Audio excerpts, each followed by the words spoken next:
Hi, I'm Tony Wood and this is Ben Tyner. Today we're going to be giving you some quick tips on property management. Whether you've owned a property for 2 weeks, 2 months, 2 years, or you're just too tired, we'll be covering some important questions during your interviews of potential property management companies. One of the questions you'll definitely want to ask is, what areas do you specialize in?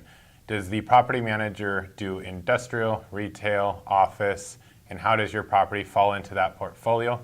You'll also want to know, how many years have you been in business? What education do you have, background, and licensing?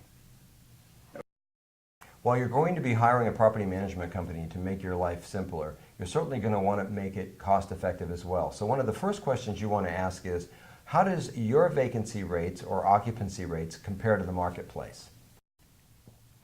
You'll also want to find out if the manager is capable of handling the leasing, both of your vacant spaces and your renewals. Ask for a copy of the lease and make sure it's a lease that they've had to defend in court.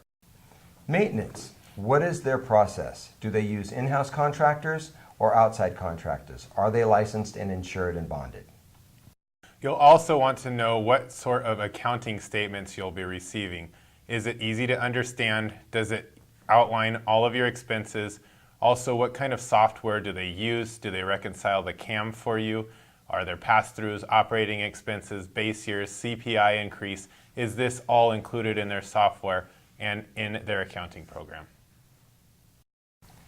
What happens if there's an after-hours emergency? If you've been managing your own property, you know that can be problematic.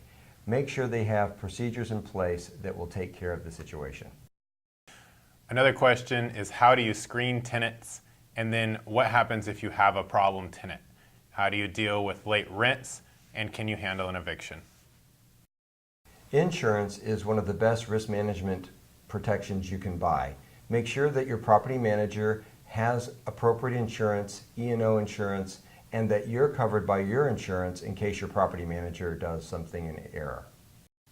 You'll definitely want to ask about inspections, the process, how often they'll be at your property, what they'll be looking for, and what type of preventative maintenance they're also checking for you. And who are you going to be interacting with? How big is the team? And making sure there's always someone available to answer your questions or address something that you need taken care of. Thank you for watching. These are some of the more important questions that you would want to ask any property manager that you're qualifying and considering for your property. For more tips, subscribe below. Thanks.